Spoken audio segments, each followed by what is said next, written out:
So it's kind of hard. Moses, you all right? Everybody ready? Yep.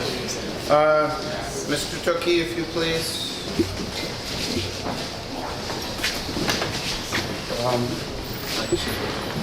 Before I say anything about this work, with your permission, I would like to make a little diversion.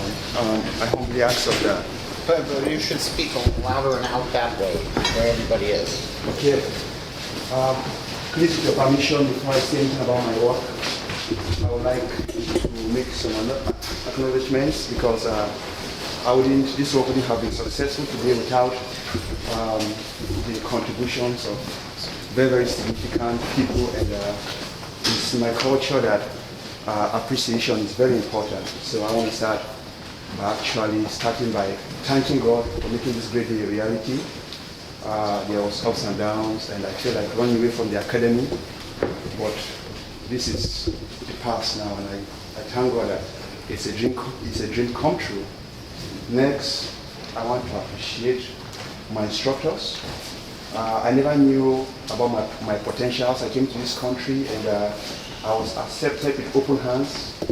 And because of how I was welcomed, that is actually what has been able to push me to come this far.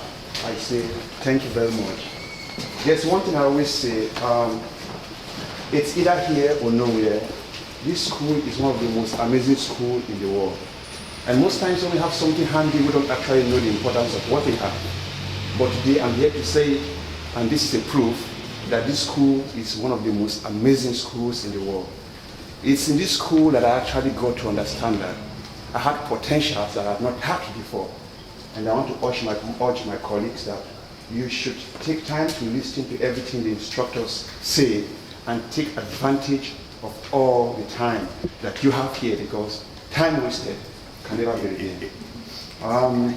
Before I say anything about this work, I don't want to talk about the house. I want to talk about the whys, which is the major reason why I had to go through all the pains and the hard work to actually bring this to this level. The whys is this. I come from a society where we have security challenges, and so many loved ones have died as a result of bomb blasts.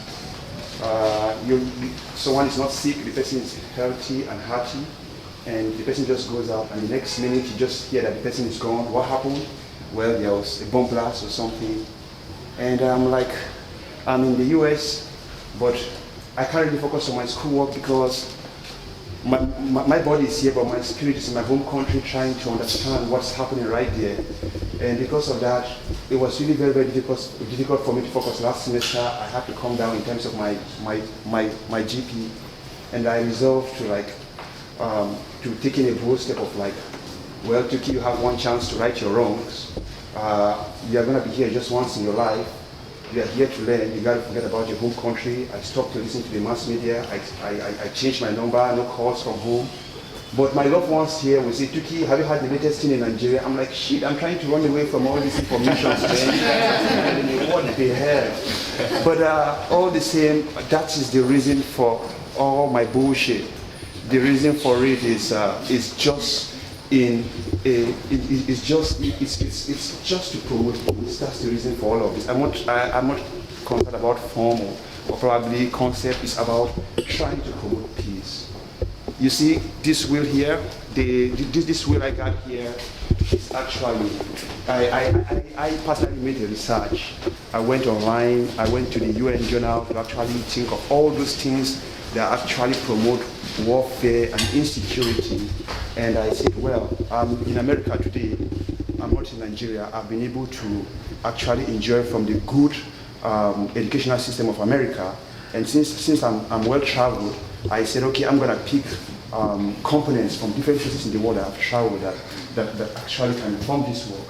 And the idea about this is, these are the frenemies that actually brings about the collapse of our society. Before I continue, before we leave this place today, I would want each and every person in this place before the person leaves to make a wish and do this. And yeah, make a wish and do this. The reason for that is I call this a wheel of stagnation, because all these problems in here are the reasons for the collapse of our society. And yeah, if you really want to promote peace and you want our society to move forward in terms of peace, unity, harmony, I want you to make a wish, and before you leave, you actually have this like this. And it's my hope that at the end of the day, this particular work will actually pass the message for which it was created. This is the frame I had in respect to what my ideas is all about. The chariot is supposed to represent our collapsing society. And the figure which is here, which is man, it's about, man, we have strength, we have wisdom, we have understanding. But where we try to change our understanding towards something else, destruction, killings, and stuff like that. And yeah, that's what it's about. But before I actually, before I give room for my audience to say something, please, I would like to say this. This work wouldn't have been successful without certain people, and I need to mention their names right here, and I want to say thank you. I want the whole world to know that I am grateful, and that Moses Remantari Tuki, all the way from Nigeria to New York, really appreciates you. I would like to start by appreciating the school for giving me their support and giving me their trust and everything. Next, I will start with my instructors, Harvey, who has actually been there for me, always motivated me. Randy got materials for me that I have in here, calling me Leonard Lehman. I can't call all names, all the visiting critics, and even my colleagues. It was this work is actually a result of a collective effort. It's not just my work. It wouldn't have been amazing without the ideas of my instructors, the insights of my colleagues, and everything. All these things actually put together is what brought about the success of this work. And I'm saying thank you very much, my legs and my knees. I'm saying thank you for actually making this place really welcoming and very, very accommodating for me.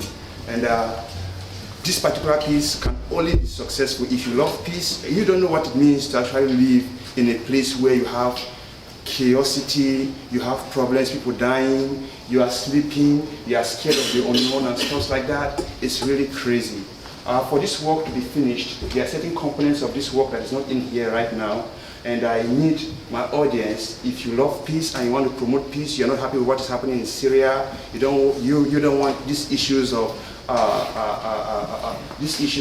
security challenges that is actually affecting the whole world right now to continue. If you're against it, I would love that if you have shoes that you don't really need or it's too small for you, be it children or anything, that on the day of my exhibition, we're gonna finish this work by actually filling the whole of this floor from the beginning to the end with shoes. We're gonna march on the shoes, and then we're gonna observe some minutes silence for those that have lost their lives untimely as a result of this epidemic of warfare and security challenges.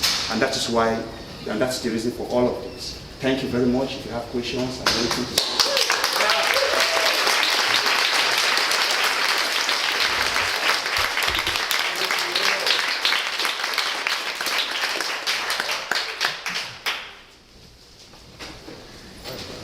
You rendered the faculty speechless. I'm not sure I'm looking for hands. Peter.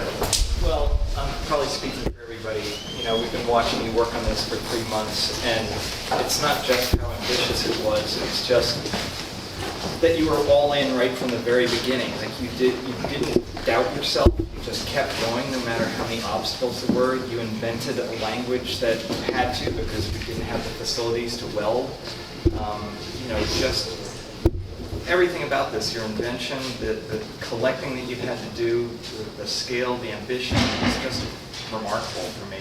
I'm really, really proud of you, and I think you're going to have a phenomenal future. Thank you very much.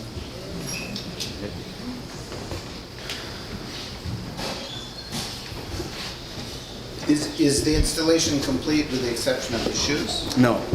So what is the next plan? Well, the next plan is my audience will help me to complete the work by actually on the day of the exhibition by filling up this place with the shoes. That's my hope. But other than that, it's complete. Yeah, I would just do some little adjustment, but yeah, it's complete.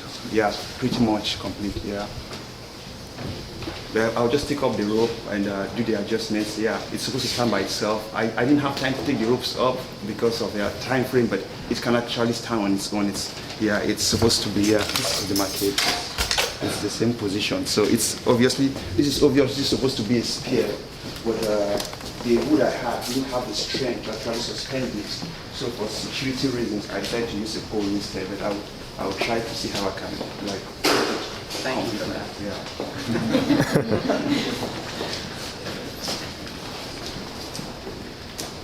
I'd like to say something. Sure.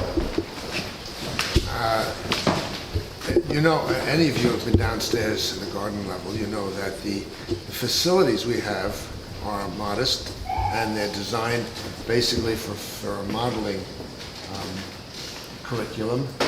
And as Peter mentioned, we don't have a welding facility yet. And Tuki's main expertise before he came here was as a metal sculptor welding. And so he, with tremendous ingenuity, figured a way of how to construct this work in the material and the form that he finds most significant to his form sense. And I don't know if any of you have ever tried to bend or to manipulate conduit, even in a simplest sense in terms of doing it we use it essentially for internal armatures and for the external parts of molds. It's extremely difficult. And he's done it with tremendous ingenuity, and to join everything with these pipe clamps, these are not pipe clamps, and to have this entire thing, this entire structure have an integrity was tremendous, an enormous effort and a huge amount of I mentioned it, I'm being redundant, but the ingenuity involved in putting this all together is quite is extreme to I don't know how to put it. I'm trying to find the right adjective, but it's just extreme, an extreme sense of dedication on his part to an idea. And what's interesting is that the form of this sculpture actually has, it is driven by the content, which it's not driven by the image in and of itself. The image is a result of the content and the subject matter. So I find that tremendously commendable. Judy, you want to speak? I think that we're all enjoying the use of your materials here, where you have this very, sort of very noble, classical rearing horse and a chariot, and almost like a dawn of Western civilization stuff, and it's put together with junk. So we're all enjoying the transformation of the junk into something very noble and classical. And the sort of likewise takedown of the noble and classical by its rendering in junk.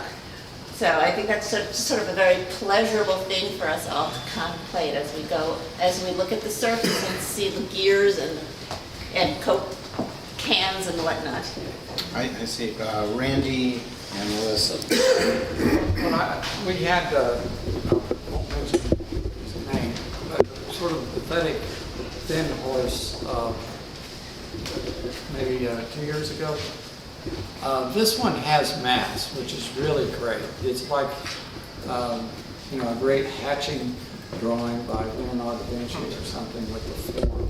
And he did this all with just junk, And it also, it's a great delight as your eye moves around to experience the different things that symbolize eyes, or the way he created these weapons.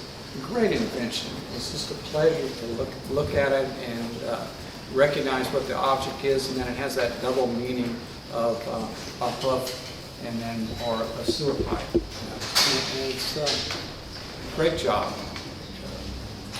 Alyssa, I think you need, Yeah, I'm ready. you've got 2 minutes left. I'm sorry. I just feel so humbled and so emotional, and I didn't expect to feel that way, and I love that, and thank you. I think we're really lucky to have you here. The scale of this thing is so dangerously big and intimidating and intrusive, and it has to be. It should be. Thank you. And wow, to take this on and go all the way for it and find all this stuff, I could cry. I am so impressed and so humbled. Thank you. Thank you very much. I want to remind everybody, that Tuki comes from a violent society, and that there is a nod to violence here that's not cowed by it at all, but it's there. There is a sort of, I'd say, a recycling of the tools of violence. Can I say something, Wade? Sure.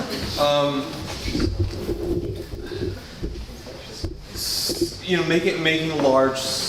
There's a tradition now. I guess you could call it a tradition. It's been around since the beginning of Burning Man, of shops all over the country creating large steel, using other kinds of materials, whatever they can find sometimes, often welding though. Kind of blow-ups, like the cool thing to do besides the Burning Man structure is to do like a giant tarantula one year and then a dragon another year. And the thing is, there's implicit violence there's overt representations of violence in the symbols of all those blown up, so-called cool, almost like tattoo iconography made into monuments and then dismantled. But I want to separate your work, which I think you've already done in your opening, but I just want to highlight the fact that that American sort of vernacular for making something kind of small and stupid massive is in a way what you've sort of erased that from the conversation by taking all of this, as Judy says, John, I don't know how many bicycles are here, and I really love bicycles. I'm mourning a little bit at the sight of this. But anyways, the point is you've taken steel and aluminum, this sort of cold metal aesthetic, to such an unmitigated, uncompromising aesthetic sort of rigor that and brought all that content of the material of war with it to the grandest scale I've ever seen at the Academy. And I just want to, everybody's been commending it, I'll commend you. I just wanted to say one last thing, Wade, before we clap. I just think this is such a perfect piece to end these critiques on. It's such a perfect emblem for what happens here at this school, and that when you're in a community of artists and everybody's focused on the same goals all the time and really striving and pushing each other and really just refusing to give up. And people fluoresced at all different times during that. And you were kind of wondering, your first year and didn't really know what was happening when we went out to your studio and stuff. And then, end it like this, it's just such an emblem of the transformation that happens to people at this school. So thank you for that. Thank you.